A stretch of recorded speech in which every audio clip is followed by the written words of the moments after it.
తిరుపతి తొక్కిసలాట ఘటనపై అధికారులపై సీరియస్ అయిన చంద్రబాబు. స్విమ్స్ ఆసుపత్రిలో బాధితులను పరామర్శించిన సీఎం చంద్రబాబు నాయుడు. జిల్లా టీటీడీ అధికారులతో సమీక్ష నిర్వహించిన చంద్రబాబు నాయుడు. అదే సమయంలో 6 కుటుంబాలు కూడా ఎస్ లావణ్య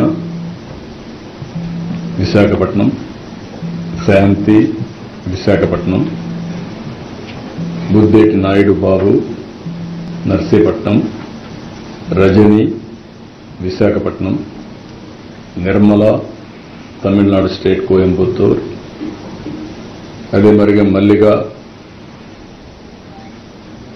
వీళ్ళు మెట్టు సేలం,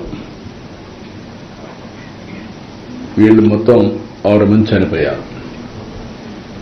వాళ్ళ కుటుంబాలకి నా ప్రగాఢ సానుభూతి తెలియజేసుకుంటూ వాళ్ళ ఆత్మకు శాంతి కలగాలని భగవంతుడిని ప్రార్థిస్తూ ఆ కుటుంబాలకు ఒక్కొక్కరికి 25 లక్షల రూపాయలు ఇమ్మీడియట్గా ఆర్థిక సహాయం టీటీడీ ద్వారా ఇస్తాం. 25 లక్షల రూపాయలు బోర్డు కూడా చెప్తున్నాను, వాళ్ళు కూడా వర్కౌట్ చేసి చేస్తారు. వాళ్ళకందరికి కూడా కాంట్రాక్ట్ ఉద్యోగం 6 మందికి 6 ఉద్యోగాలు ఇచ్చేట్టుగా ఇక్కడ కానీ తమిళనాడులో కానీ ఆ ఎంప్లాయ్మెంట్ కూడా ఇస్తారు. ఈ 2 కూడా వాళ్ళు మన టీటీడీ చేస్తారు.